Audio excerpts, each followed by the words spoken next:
Les vraies voix du rugby, bonsoir, c'est l'émission du lundi qui traite de toute l'actu rugby. Au sommaire ce soir, retour sur la deuxième journée de Champions Cup Toulouse UBB, les grands gagnants du week-end. Soirée spéciale rugby féminin, les étoiles, c'est un événement qui récompense les joueuses du rugby féminin. Voilà, c'est à Bordeaux, c'est en ce moment. On sera en direct avec Yoann Huget notamment qui assiste à la cérémonie, qui a même remis des prix. Bref, on en reparlera tout au long de cette émission. Vous pouvez nous appeler au 0826 300 300. C'est parti pour une heure complètement ovale. Sud Radio, les vraies voix du rugby. Bonsoir à tous, bonsoir Philippe Spanghero. Salut François, bonsoir à tous. Salut Quentin. Bonsoir François, bonsoir à tous. Quentin Cabanis qui est là pour les news du jour. Si vous n'avez pas suivi les news de la planète ovale, eh bien Quentin est là. Exactement Alexandre, l'habitude. Oui, François, écoute François, on démarre avec une nouvelle qui vient de tomber, qui concerne le Biarritz Olympique à la suite de l'audition le 13 décembre du Biarritz Olympique Pays Basque et après analyse du dossier et des arguments présentés par le club, la formation régulation du conseil de discipline du rugby français a prononcé une sanction à un retrait de 5 points au classement pour la saison en cours pour le Biarritz Olympique ainsi que 10 000 € d'amende. Le BO a 7 jours pour faire appel. Alors au classement, qu'est-ce que ça donnerait si ces 5 points étaient retirés au Biarritz Olympique? Eh ben, il dégringolerait, il sortirait quasiment du top 6. Les Biarros qui sont actuellement 4e de Pro D2 avec 40 points qui se retrouveraient égalité avec le 6e Montauban, les deux équipes qui auraient 35 points. Grenoble, elle, resterait leader devant Brive, Béziers, Dax, Aix-en-Provence et donc Montauban et Biarritz à égalité. Dans le reste de l'actualité, les clubs français qui se portent bien en Champions Cup avec un 5/8 ce week-end. Victoire de La Rochelle face à Bristol, défaite de Clermont face au Leinster, victoire de l'UBB et de Toulouse, succès également de Toulon et de Castres, défaite pour le Stade français et le Racing 92. En challenge, c'est plus mitigé avec 3 victoires pour 3 défaites. Large succès du MHR, première victoire en Challenge Cup pour Vannes, succès du Loup pour la première de Guézal, défaite de l'USAP de Pau et lourde défaite de Bayonne. Le verdict est tombé vendredi dans le procès des anciens grenoblois. Dennis Coulson et Loïc James ont été condamnés à 14 ans de prison. Rory Grice, lui, a pris 12 ans de prison pour viol en réunion. Pour non-assistance à personne en danger, Chris Farrell a été condamné à 4 ans de prison, dont 2 avec sursis et une peine aménagée sous forme de maintien à domicile avec bracelet électronique.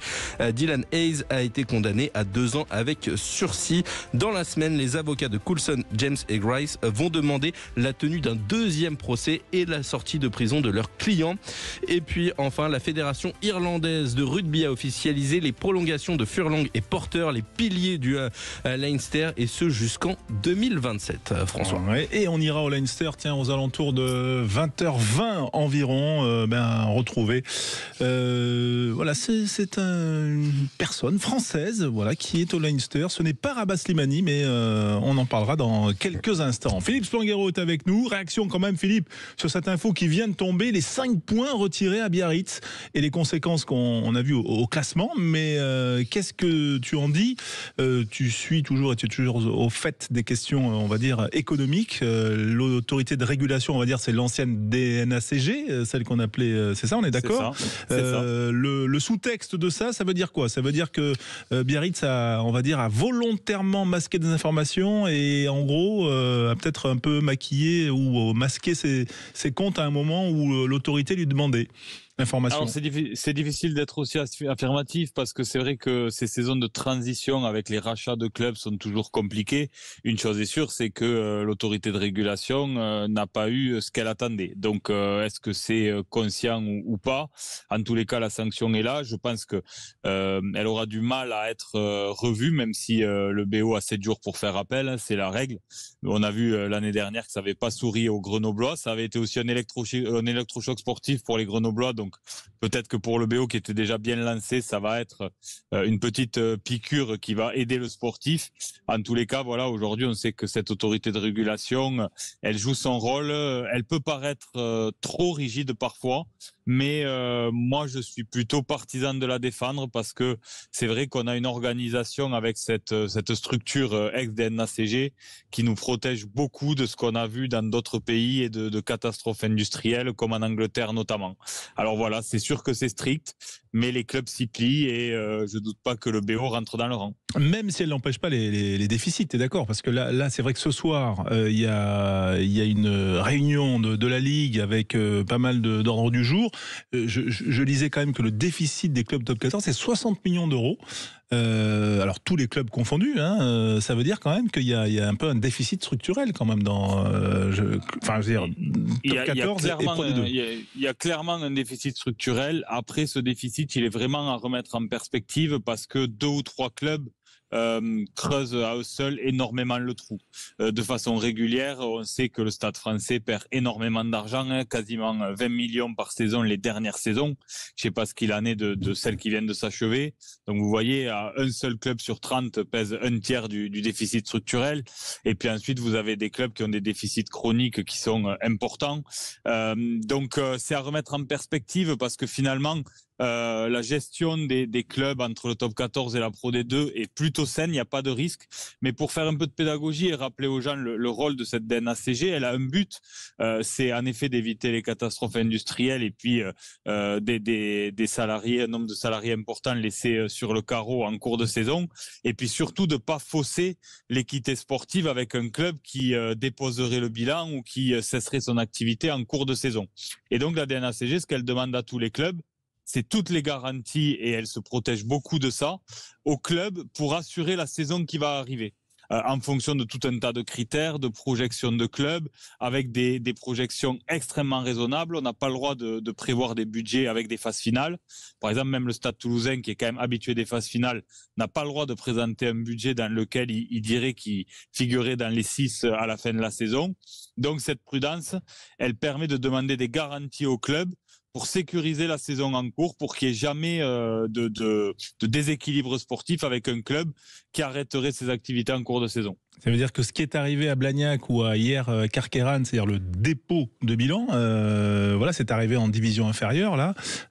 Ça peut pas arriver dans les 2 divisions professionnelles. Non.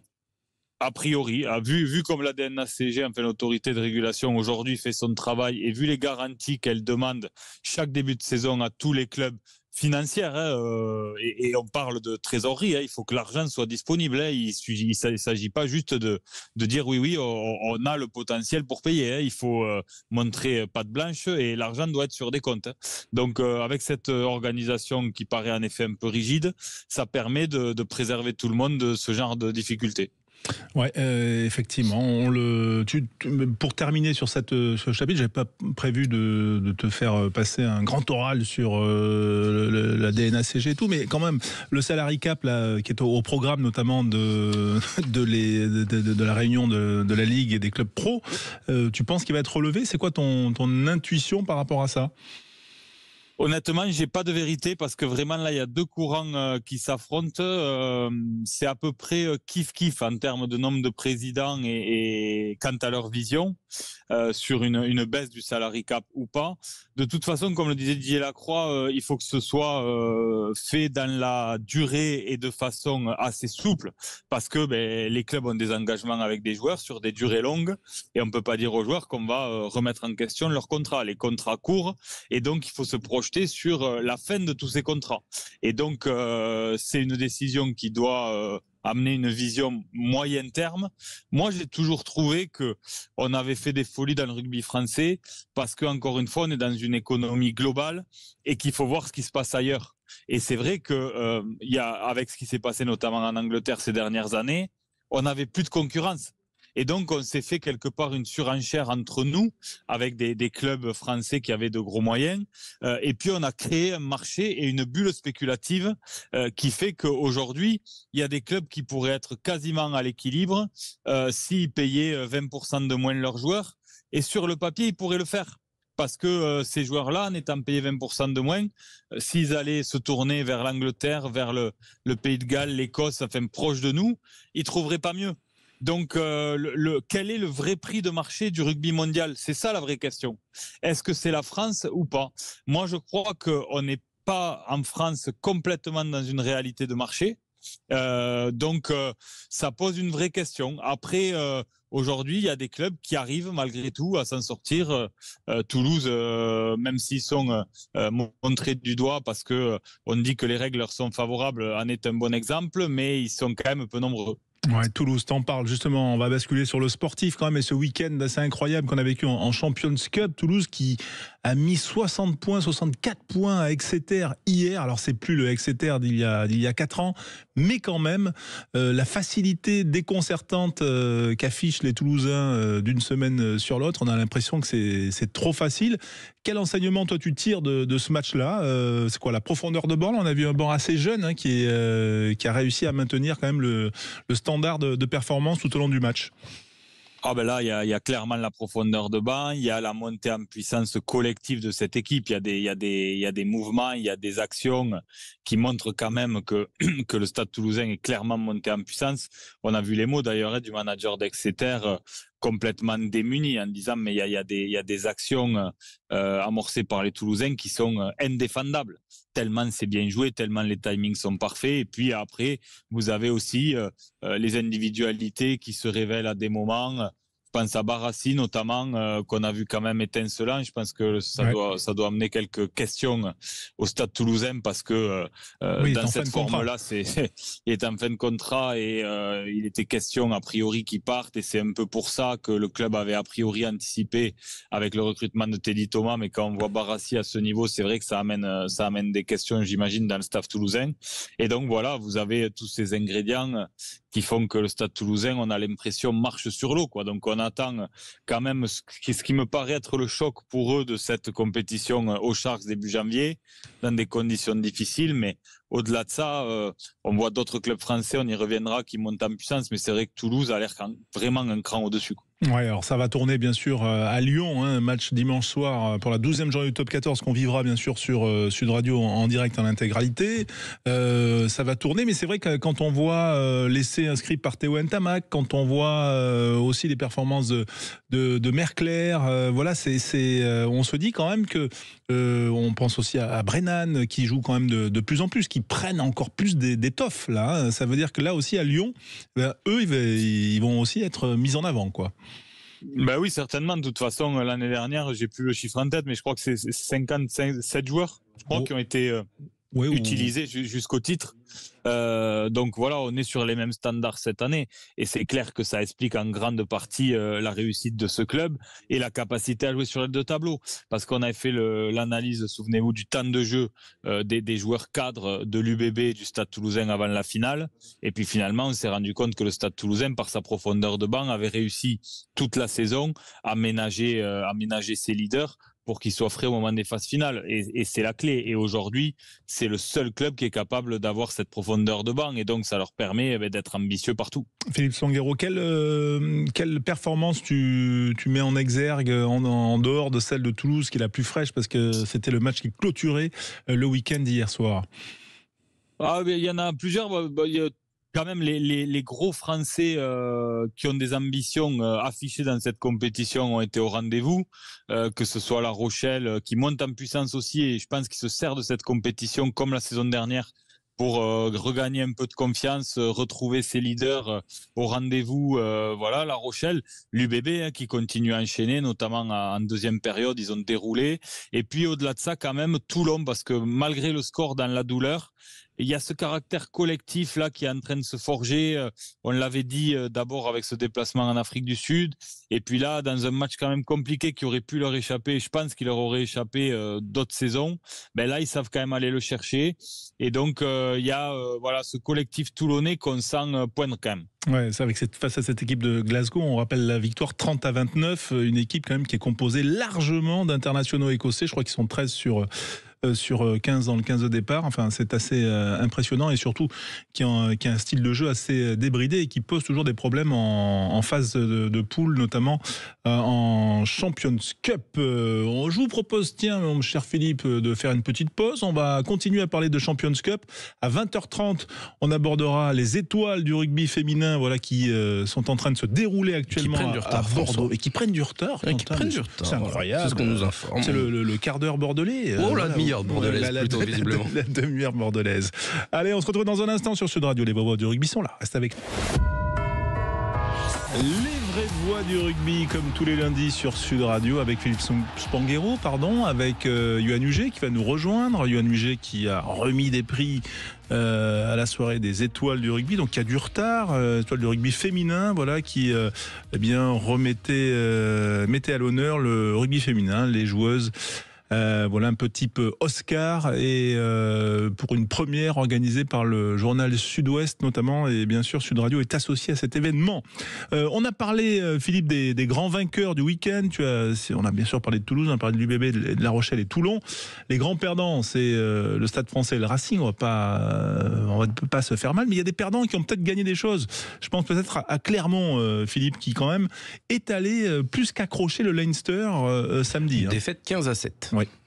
Ouais, 15-7, ils auraient pu espérer vraiment un point de bonus défensif. Donc oui, ils ont gagné des choses, ils ont gagné des certitudes. Voilà, cette équipe de Clermont, elle est montée en puissance, on l'a dit plusieurs fois, mais on avait eu en tout début de saison Christophe Furios, et puis après des joueurs dans l'émission qui nous disaient que ils étaient confiants parce que collectivement ça travaillait bien la semaine, mais un peu frustrés que ça se retranscrive pas sur le terrain complètement. Et puis là, clairement, depuis quelques semaines, ils ont trouvé leur marque en top 14, ils sont bien installés dans le top 6. Et là, ils ont fait vraiment une performance dans cette équipe du Leicester. Alors, on peut quand même, un peu, malgré la très belle performance des Clermontois, se poser la question du niveau de forme de cette équipe du Leinster.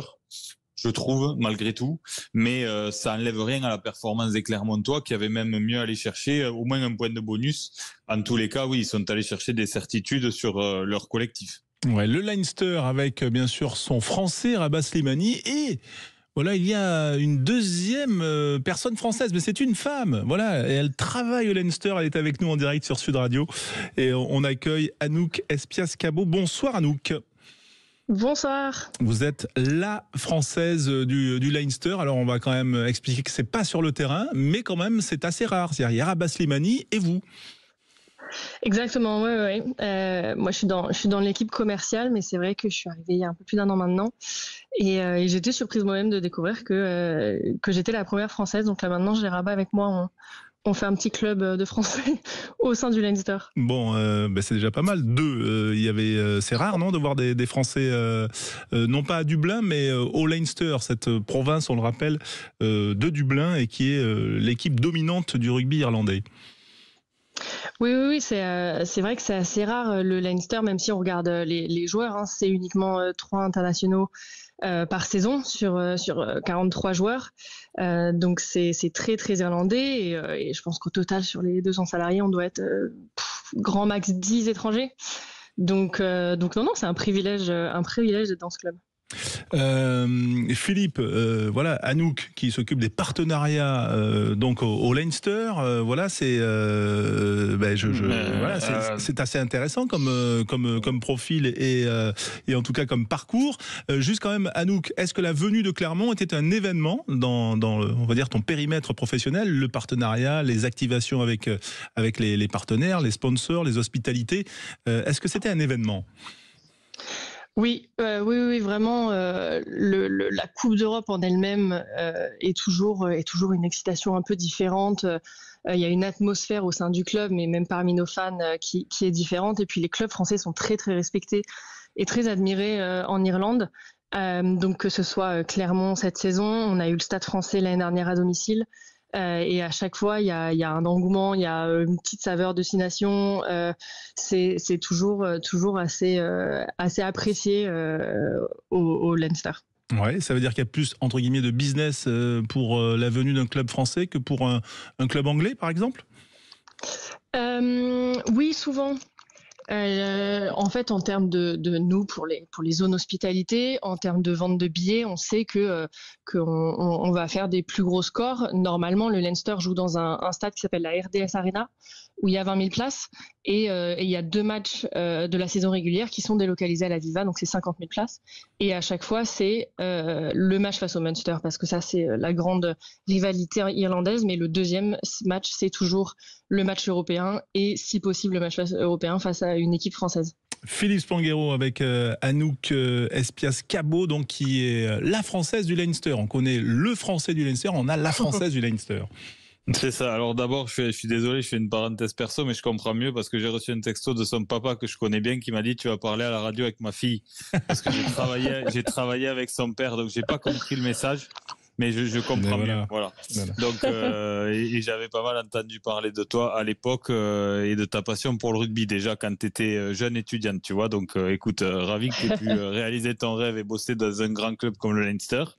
Mais plus sérieusement, non. Mais moi, ce qui m'intéresse, c'est de savoir quelle est un peu l'économie par rapport au rugby français, parce que bon, on parle souvent de l'économie du rugby ici sur Sud Radio, donc on sait que la fédération aussi intervient directement, donc il y a peut-être un peu moins de pression commerciale sur les épaules du club en direct. Mais les chiffres moyens, c'est quoi en termes de nombre de places par match sur une saison régulière et surtout le nombre d'hospitalités dans une équipe comme le Leinster?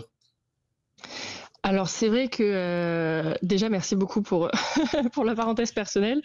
C'est vrai que le système irlandais et je vous entendais parler juste avant de la BNCG et de tout ça est un peu particulier parce qu'en fait en Irlande, pour que tout le monde comprenne, donc il y a 4 provinces, le Leinster, le Munster, l'Ulster et le Connacht, et en fait c'est des branches de la fédération. C'est-à-dire qu'en fait la fédération irlandaise à un moment a créé 4 branches dans les 4 provinces avec pour objectif de développer le rugby. Et donc ça, c'est vraiment la mission première du Leinster, c'est de développer le rugby au sein de la province pour développer et trouver des talents et des joueurs de rugby. Oui, donc puis ça, garder ces grands joueurs aussi sur son territoire, en ayant une économie qui leur permet d'être efficace face aux gros pays qui auraient pu aller les chasser. Exactement. Donc ils ont plusieurs choses en place pour ça. Je crois que l'un des leviers qui marche le mieux pour la fédération, c'est qu'ils ont un accord avec le gouvernement, avec l'État, qui fait que les joueurs ayant fait toute leur carrière en Irlande, par exemple, ont des remises fiscales à la fin de leur carrière. Oui, notamment. Alors ça, c'est intéressant. On peut le dire aux auditeurs, mais ça marche aussi comme ça en Angleterre. C'est ce qu'on appelle le testimonial, c'est ça? Exactement, ouais. En fait, pour que les gens comprennent, et ça c'est super intéressant et c'est un argument hyper fort et qui a beaucoup servi le rugby anglais à une époque pour garder ses grands joueurs. C'est-à-dire que un joueur qui a passé plus d'un certain nombre d'années dans son pays et qui a fait sa carrière là-bas, il a le droit à la fin d'organiser des événements pendant 1 an, je crois, de collecte de fonds, etc. Et tous les revenus sont nets d'impôts. Exactement. Mais alors nous en Irlande, c'est carrément une remise d'impôts. Sur leurs revenus fiscaux.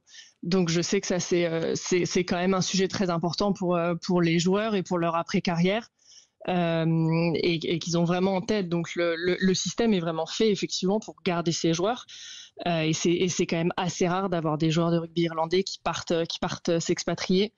Johnny Sexton l'a fait avec le Racing pendant 2 ans, il en entend encore parler. Donc c'est vraiment très rare et ils sont très bons là-dessus et sur leur identité aussi, sur l'identité du club, sur le fait de représenter sa province, de là où on vient. Ils ont cette force-là aussi de ne pas représenter une ville, mais de représenter plus 12 comtés en l'occurrence pour le Leinster.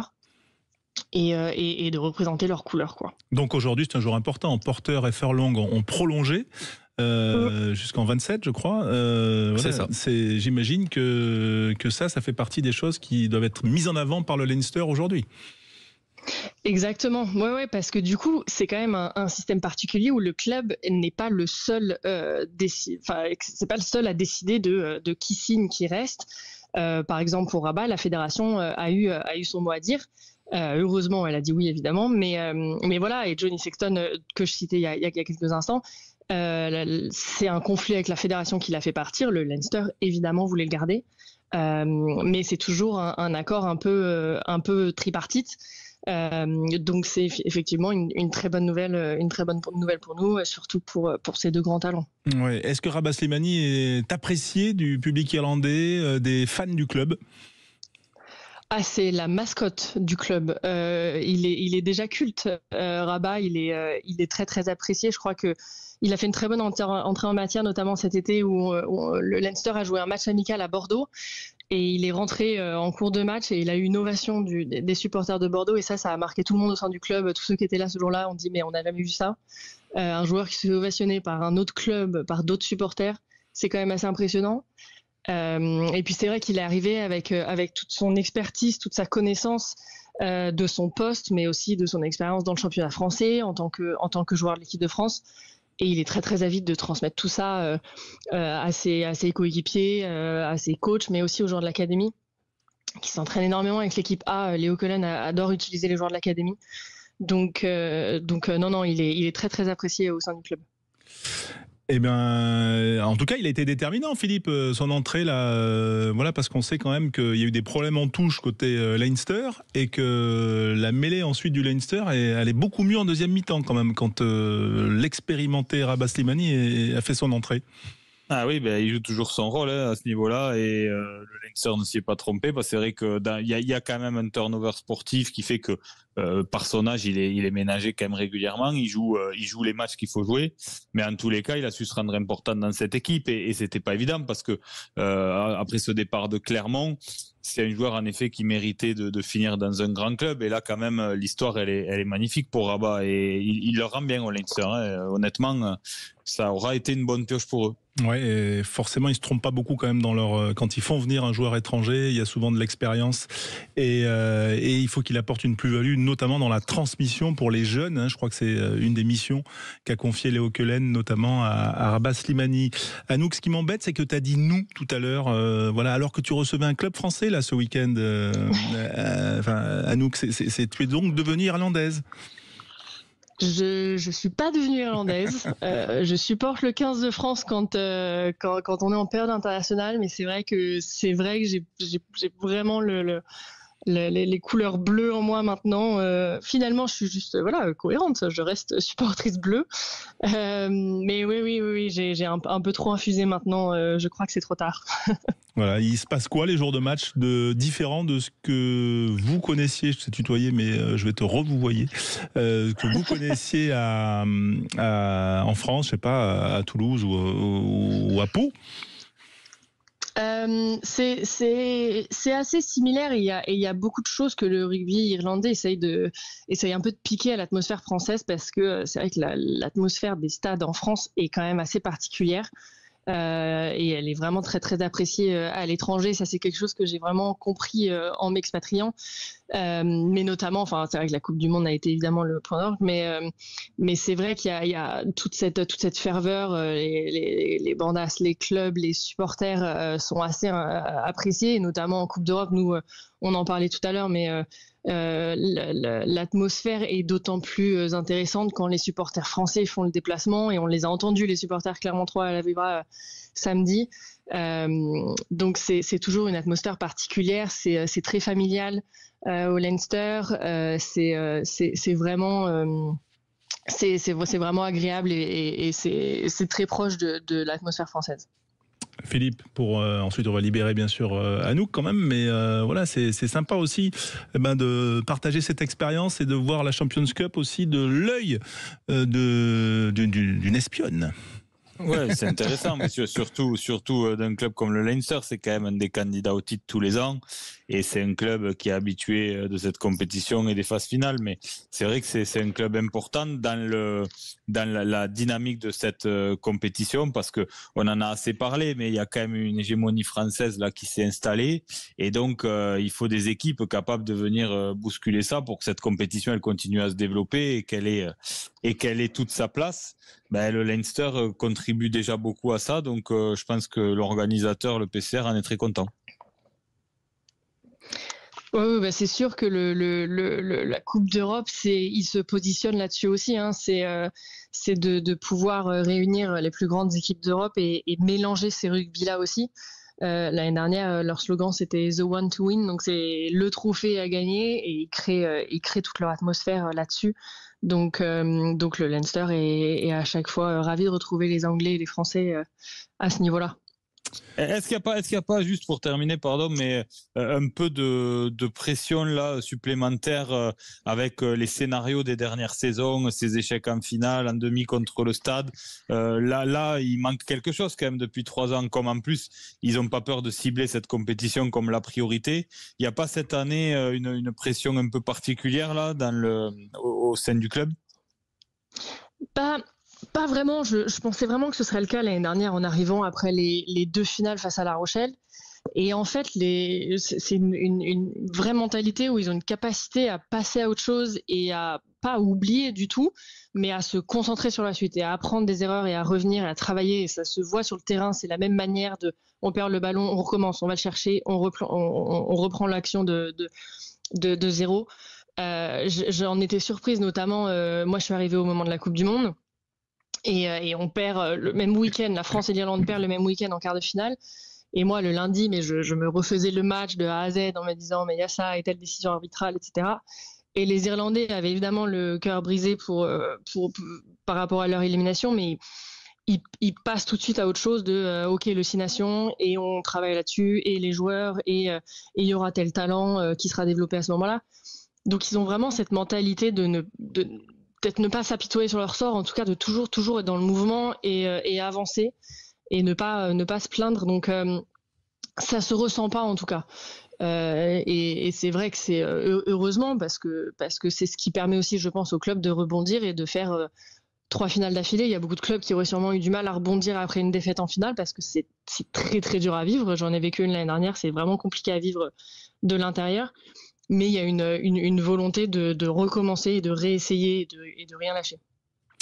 Et ben voilà, bon en tout cas, on espère bien sûr que tu vas passer une très belle saison, Anouk, dans cette province du Leinster, mais enfin qu'à la fin, ce sera bien sûr les Toulousains ou un autre club français qui l'emportera. Ça te gêne pas si on termine comme ça?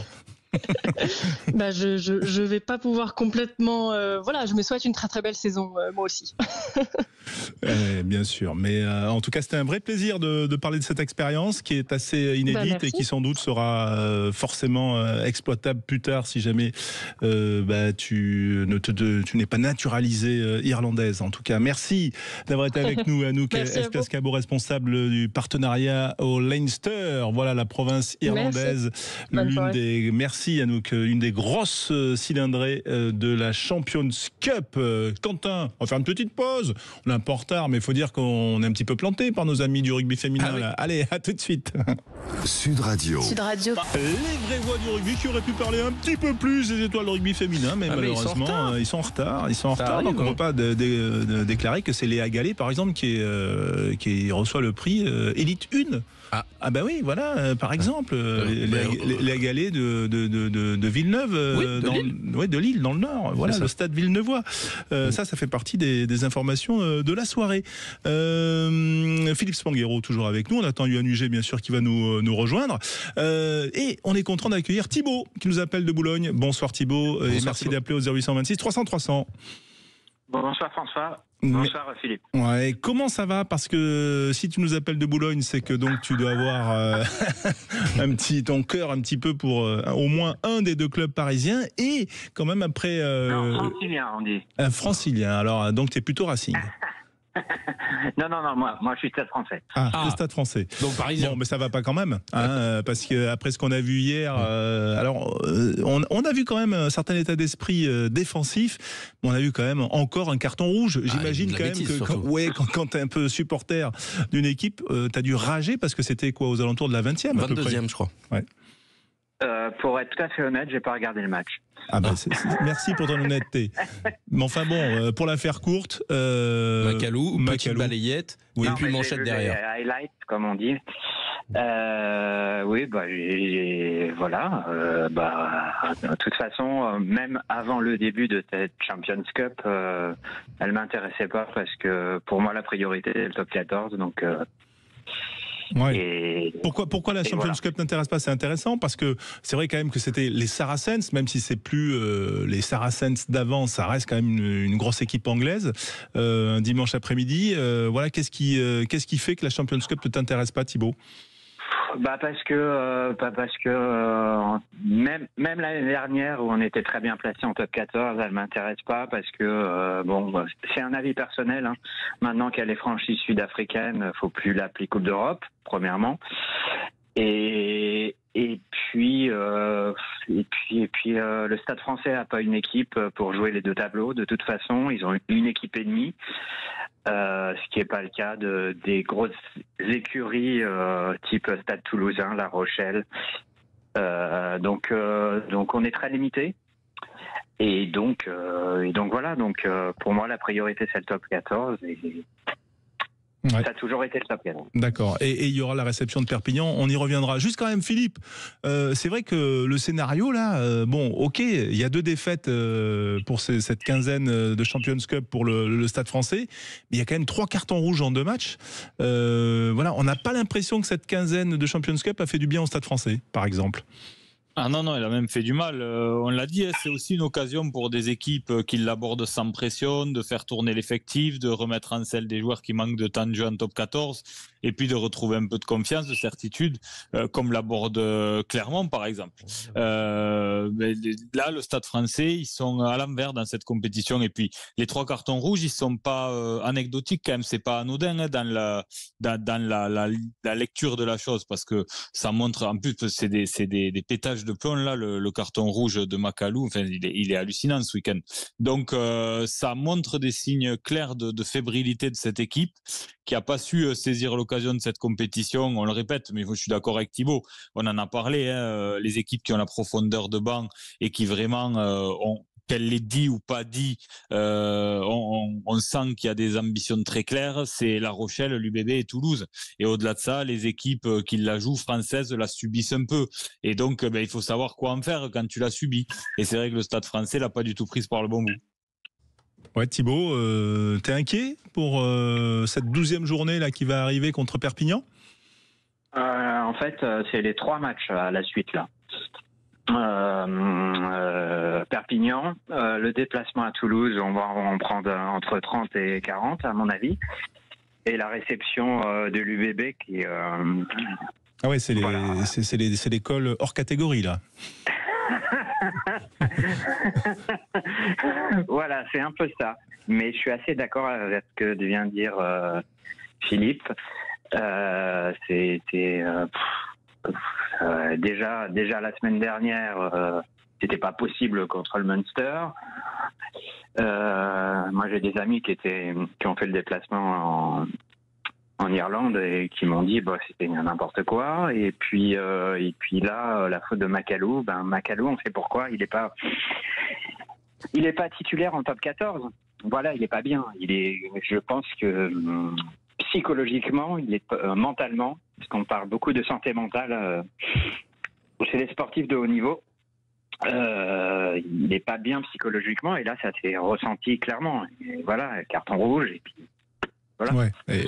C'est un carton rouge où il dégoupille, quoi. Oui, c'est complètement. le croc en jambe et la manchette derrière. Et la manchette un peu, voilà. Bon, même si le joueur a perdu un peu l'équilibre, mais c'est vrai que oui, il lui a mis une balayette. Forcément, tu ne tiens pas debout. Le geste du bras est effectivement pas très beau.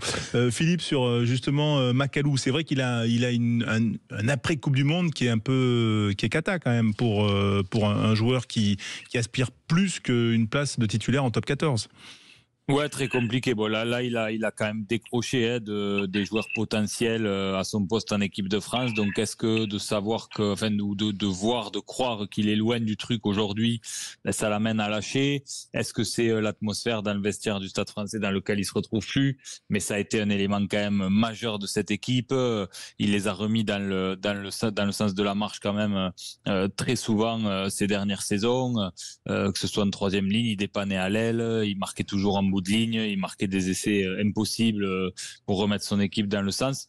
Et là, c'est plus le cas du tout. Donc, mais c'est assez à l'image quand même de ce collectif du Stade Français. C'est vraiment surprenant ce qui se passe parce que y a eu quand même peu de changements dans l'effectif qui peuvent expliquer la différence de niveau entre la saison dernière et celle-ci. Tu parles de l'effectif. Moi, j'ai une question justement pour Thibaut qui est supporter du Stade Français. Là, on a vu que c'est Laloy qui a démarré à l'aile. Il y a un ailier qui est revenu cette saison du côté du Stade Français qu'on voit jamais, qui a même été annoncé là il y a quelques jours faire des tests du côté de Castres. C'est Kostas Torti qui a été très bon la saison dernière. Qu'est-ce qui se passe au Stade Français pour qu'on le voit jamais? Faut demander au staff. Moi, je suis pas à l'intérieur. Mon avis personnel, je pense que le choix de Labitte et Guézal est pas un bon choix. Voilà, c'est mon avis personnel de supporter. Ouais, tu veux dire que le Stade Français n'aurait pas dû choisir ce duo. Non. Pourquoi? Je sais pas. Après, c'est ressenti, parce que je pense que ça colle pas forcément à l'image du Stade Français. Voilà, c'est un club atypique, faut pas se mentir. C'est un club qui fait des hauts, qui fait des bas, et puis sur de l'autogestion, ils arrivent à se qualifier, puis après ils vont plus loin, et puis ils gagnent le Brennus. Voilà, c'est un peu un club atypique. Et aujourd'hui, sur le marché des entraîneurs, je suis assez d'accord avec ce que tu dis. C'est un club très particulier. Mais qui tu mets qui colle à l'identité du Stade Français, quoi. Guézal a réussi sa première avec le Loup, là. Parce qu'il a gagné ce week-end. Ouais, peut-être que Guézal fonctionnait pas avec certains joueurs, peut-être. C'est les échos que j'aime. Il y a eu débat en début de saison l'année dernière. Ouais. Ce qui est toujours curieux, c'est que c'est quand même deux entraîneurs qui viennent ensemble et qui, au bout de quelques semaines, quelques mois, on va dire, ne s'entendent plus. Au retour de la Coupe du Monde, quand même. Ça, c'est. Et alors, donc, on va dire que ça c'est un peu ce qui se dit, mais. Ouais, puis ça a marché vite en plus, parce que souvent, tu trouves, la mayonnaise prend au bout de 2-3 saisons, quand tu as vraiment l'effectif quasiment au complet de ce que tu souhaitais, de ce que tu as choisi. Et puis finalement, ça s'est passé un peu à l'envers avec ce duo-là. Ils ont réussi vite. C'est vrai, bon, il y avait Gustard qui était là, mais Gustard aujourd'hui, il a été, on va dire, quand on lit la récente interview du Dr Wild, le propriétaire du Stade Français, c'est vrai que c'est quand même Gustard qui aujourd'hui est le patron. Il était adjoint, il était arrivé sur le porte-bagages de Gonzalo Quesada. Donc c'est vrai que ça ne fonctionne pas comme ailleurs. Je suis d'accord avec Thibaut sur ça. En tout cas, c'est un constat d'échec. Est-ce que c'est ça, selon toi, Thibaut, qui ressort aujourd'hui, ce qui n'est pas clair, ce management-là est peut-être pas clair pour les joueurs? Je sais pas. Ouais, peut-être. Moi, je pense que l'arrivée de Labitte et Guézal en tout début de saison, en disant à Quesada, c'est ta dernière saison. Je pense que ça a joué sur l'influx de certains joueurs. Voilà, je pense aussi qu'il y a une politique globale du Stade Français. Une politique de recrutement qui pour moi n'a pas trop de sens. Il y a des joueurs, l'année dernière, il y a 13 joueurs qui sont partis, il y en a 8 qui arrivent, donc forcément, il y a un gap de différence. Je ne vois pas la lisibilité de mon club. Des fois, je m'y perds un peu. C'est pour ça que je suis abonné, mais je suis pas allé au stade dimanche, quoi. Voilà, j'ai fait autre chose. Voilà. Ouais. Les courses de Noël. Non, elles sont déjà faites. Juste Philippe, ce qui est intéressant là, c'est que c'est vrai que dès qu'il y a un flottement managérial, pour des clubs qui sont en reconstruction, Stade Français ou les autres, on perd du terrain dans la course à l'armement du recrutement. C'est-à-dire, c'est très dur de convaincre des joueurs confirmés pour avoir des têtes de gondole, en gros, pour essayer de créer une dynamique. C'est ça qui est compliqué sur ce début de saison. Ah oui, on perd du temps. Mais on sait que le Stade Français a une politique très axée sur la rémunération, mais ça suffit pas. Ça suffit pas parce qu'aujourd'hui. Ça suffit plus. À une époque, ça a pu suffire, mais maintenant, c'est plus ça, quoi. Enfin, c'est vrai que ça a pu suffire, mais ça suffit plus. En effet, ça c'est sûr. Et aujourd'hui, c'est vrai que, comme tu le dis, non, les joueurs qui sont convoités, ceux que tu as vraiment envie d'avoir, qui peuvent être des éléments centraux de ton projet sur lesquels t'appuyer pour construire, ils sont forcément sollicités. Ils regardent les signaux de clubs qui ont l'air d'aller bien. Et c'est pas le cas du Stade Français en ce moment. Ouais. Bon, une petite note d'espoir quand même, Thibaut, avant de se quitter. Avant les trois cols, Perpignan, Toulouse et UBB. On verra après Perpignan. Match après match. Je fais la langue de bois que font certains joueurs en conférence de presse, match après match. Ouais, Philippe, tu vois comment, toi, ce match 16h30 samedi, 12e journée, le Stade Français? Pas falloir le perdre. Il va pas falloir le perdre, ça c'est sûr. Il va y avoir de la pression, hein, forcément, autour de. Tu paries ton yacht ou pas? Alors j'en ai pas, mais je parie celui de Quentin Cabanis. Ah, si seulement. Vous allez pas aller loin. Attends, pour ton anniversaire, c'était dimanche. Hier. Ouais, hier, ouais, mais j'ai pas eu de yacht. Alors Bon, ils me l'ont bien Arrête, caché. tu passes tes vacances dans les Cyclades sur des yachts, je le sais. Ouais, tout à fait. Effectivement, on est bien informé. Voilà. En tout cas, merci Thibaut d'avoir été avec nous en direct sur Sud Radio. Et on est de tout cœur avec toi. Voilà, parce que on est toujours content d'avoir un club parisien fort. Allez, on va se retrouver dans un instant. Et puis, vous continuez à nous appeler au 0826 300 300 dans les vraies voix du rugby. À tout de suite. Sud Radio, votre avis. Les vraies voix du rugby avec vous au 0826 300 300. Yoann Huget nous a fait faux bon. Les filles, le rugby féminin a pris du retard. On a quand même le palmarès. On vous le donnera en fin d'émission, bien sûr. Et François, mais oui. Il y a un communiqué qui vient de sortir à l'instant du Biarritz Olympique. Le Biarritz Olympique a été informé de la décision de l'A2R de lui retirer 5 points. Cette décision lourde de conséquences est d'autant plus incompréhensible que le club a fourni à la commission les nombreux documents requis dans les délais impartis. Le BOPB estime avoir respecté les démarches nécessaires pour répondre aux exigences réglementaires. Le club tient à rappeler qu'il a entrepris des efforts significatifs pour garantir une gestion financière saine et durable. Dans cet esprit, le Biarritz Olympique annonce que son intention de faire appel de cette sanction dans les plus brefs délai. Donc voilà, après le retrait de 5 points aujourd'hui, le BO fait appel, François. Ah ben voilà. Ils avaient 7 jours et ils ont fait en moins de 7 heures. Mais en tout cas, il y a un feuilleton qui s'amorce, puisqu'on avait commencé l'émission effectivement avec cette information concernant le BO, donc ce retrait de 5 points par l'autorité de régulation du rugby. Avec nous au 0826 300 300, il y a bien sûr Philippe Spanghero qui est avec nous, mais il y a surtout Ludovic qui nous appelle de Mont-de-Marsan. Bonsoir Ludovic.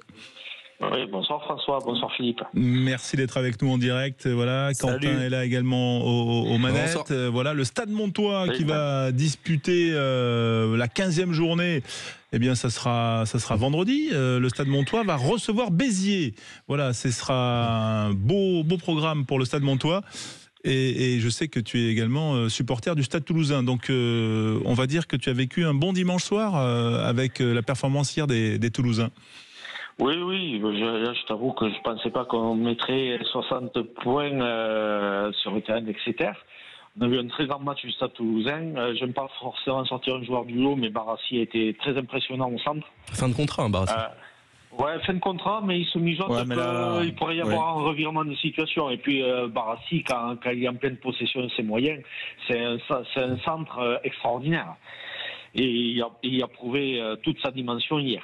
Ouais, mais ça faisait plus d'1 an qu'il n'avait pas disputé 5 matchs de suite à Barassi. C'est la stat que nous avait dit Clément Combi hier. C'est vrai, mais c'est vrai qu'il a eu pas mal de pépins physiques quand même, Barassi. Mais oui, c'est vrai, on est d'accord avec toi, Ludo, c'est que Barassi, on l'avait déjà vu très bon contre l'Ulster, on l'avait même vu bon avant. Mais là, il a vraiment éclaboussé le match de son talent. On retrouve le Barassi de niveau international, Philippe. Oui, c'est ce qu'on disait en début d'émission. Là, clairement, il est monté en puissance. Bon, après, il est épargné par les blessures depuis un petit moment, donc il a pu retrouver la pleine possession de ses moyens. Et puis après, il y a la confiance aussi à retrouver dans un effectif où il y a beaucoup de concurrence, où la place est chère, où il a senti aussi peut-être qu'il n'était pas perçu à sa juste valeur, puisque quand il y a eu, je le répète, mais cette discussion qui s'est entamée avec Teddy Thomas, il se disait que c'était pour remplacer Pierre-Louis Barassi, qui serait pas conservé, donc ça a été certainement une forme d'électrochoc pour lui. Et là, clairement, ces sorties, elles rebattent un peu les cartes, parce que en effet, il pourrait se voir proposer une prolongation de contrat. Après, il faudrait dégraisser l'effectif un peu du côté du Stade Toulousain, mais il y a des solutions avec Bitouniata notamment. Donc voilà, à la vue de ces performances-là et puis de la déclaration du Gomola hier après le match, je pense qu'il va y avoir un regard un peu différent sur le dossier. Ludovic, supporter du Stade Toulousain, tu penses qu'il ne faut pas qu'il parte là, Barassi, après des performances comme ça? Pour moi, il y a toute sa place dans l'effectif et dans le fondement du jeu du Stade Toulousain. C'est un joueur qui adore prendre les espaces, il a montré hier, c'est un très bon défenseur aussi. Non, il il a clairement sa place dans l'effectif, dans la rotation aussi, parce que c'est aussi la concurrence qui fait avancer l'équipe. Non, pour moi, il faut qu'il reste. Il faut qu'il reste, mais il y a aussi peut-être un certain club, le RCT, qui pourrait se mettre sérieusement sur les rangs. Avec un certain Pierre Mignoni. Ouais, quand on connaît le lien entre les deux hommes, peut-être que la concurrence va être rude, sachant que du côté de Toulouse, au poste de centre, la concurrence va être très très rude la saison prochaine, puisque tu ajoutes en plus Teddy Thomas qui arrive. Ouais, qui peut peut-être aussi jouer à l'aide, donc voilà, on a dit Bouti, excusez-moi, j'arrive pas à dire, j'arrive jamais à dire son nom. Bitouniata. Ouais, Boutiniata. Appelle-le Bitou. Qui pourrait partir. On sait aussi qu'on a aussi des jeunes qui explosent aussi au Stade Toulousain. Paul Coste. Ouais, notamment Paul Coste. Pitaki est souvent réservé pour les gros matchs. Bon, là, il était blessé, mais c'est pareil. Donc il y a toujours quoi faire. L'année dernière, on a fait un doublé extraordinaire en utilisant 54 joueurs, si je me souviens bien, sur la saison. Donc, ce qui veut dire un nombre quand même important de joueurs par poste également utilisé. Oui, mais non, mais c'est clair. Est-ce que là, quand tu les vois hier inscrire 64 points à Exeter après avoir mis 61 à l'Ulster, tu te dis on est reparti pour un doublé, ou t'attendras de voir le déplacement aux Sharks pour te prononcer, Ludovic? Ouais, j'attends surtout le déplacement aux Sharks parce qu'on sait très bien qu'un déplacement en avion, c'est quand même assez rude au niveau de l'organisme. Il y a le vol retour aussi avant le match contre Leicester. Maintenant, je pense qu'en effet, quand tu mets 60 points à des Anglais chez eux, tu vas avoir un certain message au niveau des autres clubs européens. Ouais, mais quand même, cette supériorité, tu l'expliques comment? Toi, tu connais le Stade Toulousain, tu es un supporter du Stade Toulousain, mais comment? Parce qu'on a l'impression de voir des seniors contre des juniors. Il y a dimension physique. Je me souviens d'une interview en début de saison d'un joueur de Montpellier quand l'équipe était gagnée là-bas en top 14 qui disait on avait l'impression de taper dans un mur. Après, on a des joueurs qui se connaissent également par cœur. Et au niveau du jeu, il y a une forme de continuité. On a su très bien trouver des espaces, surtout aux extérieurs, avec une défense d'Exeter qui montait un peu bizarrement en défense, quelques jours en pointe, d'autres non. Et dès qu'on laisse le moindre espace au Stade Toulousain, on sait très bien qu'avec la qualité des joueurs qu'il y a, ils sont très vite exploités. C'est ce qui s'est passé hier. Ouais, c'est vrai que toi aussi, Philippe, tu étais comme Ludovic, la dimension physique te semble, on va dire, le premier élément d'explication. Oui, mais c'est l'explication, mais c'est ce que je disais tout à l'heure, on en revient toujours, c'est le cercle vertueux du Stade Toulousain. C'est-à-dire qu'ils peuvent se le permettre parce que ils ont une gestion de l'effectif qui fait une telle profondeur de banc qui fait que les joueurs sont frais tout le temps parce qu'ils sont une cinquantaine de joueurs à être à ce niveau-là. Et donc, ils gèrent leur effectif comme aucun club est capable de le faire en fonction de l'état de forme des uns et des autres, en fonction de l'équipe qu'ils vont affronter. Et donc, ça leur permet, en effet, d'avoir des gestions de saison dans un confort qu'ils ont peut-être jamais connu avant la saison dernière. Ouais, c'est vrai. Prochain match donc ce week-end pour les Toulousains, déplacement au Loup. Ludovic, tu t'intéresses au rugby féminin? Oui, je m'intéresse un peu. J'aime bien regarder l'équipe de France et on a la chance aussi de voir quelques matchs d'élite maintenant sur Canal+, donc c'est toujours intéressant de regarder. Oui, il y avait la Toulousaine Kelly Arbé qui faisait partie des prétendantes à un prix pour l'étoile montante du rugby féminin. On va avoir le palmarès puisque c'était il y a quelques minutes à Bordeaux. Bon, voilà. Elle n'a pas gagné. Elle n'a pas gagné, Kelly Arbé, mais tu vas nous donner, Quentin, le palmarès avant de se quitter et avant de retrouver Jacques Pessy pour les clés d'une vie. Alors, dans la catégorie meilleure joueuse de Élite 1, c'est Léa Gallet du stade Villeneuvois Lille Métropole qui s'est imposée. En Élite 2, Iris Renaudin du stade Rochelet. Pour la meilleure joueuse de Fédéral, c'est Ingrid Amigo Rena de l'Est bayonnaise qui s'est imposée. La meilleure internationale de France 15, c'est Gabrielle Vernier qui joue du côté de Blagnac. Pour la meilleure internationale de rugby à 7, c'est Lily Desou qui s'est imposée, une joueuse du stade toulousain. Cette fois, pour l'étoile montante, c'est Awa Tunkara qui s'est imposé du club de Bobigny. Prix remis par Yohann Huget. Exactement. Le meilleur staff. Awa, comment t'as dit, pardon? Awa Tunkara. Tunkara. Ah, d'accord. Oui, j'ai peut-être un petit peu bafouillé sur son nom, j'en suis désolé. Le meilleur staff, c'est le staff du Stade Bordelais. Meilleur arbitre, on la voit sur les terrains de Top 14 et de Pro D2, c'est Aurélie Groiselot. Pour le prix du bénévolat, c'est Séverine Druard qui s'est imposée. Pour la catégorie RSE, c'est l'Olympique de Grande-Sainte. Voilà, et bien voilà pour le palmarès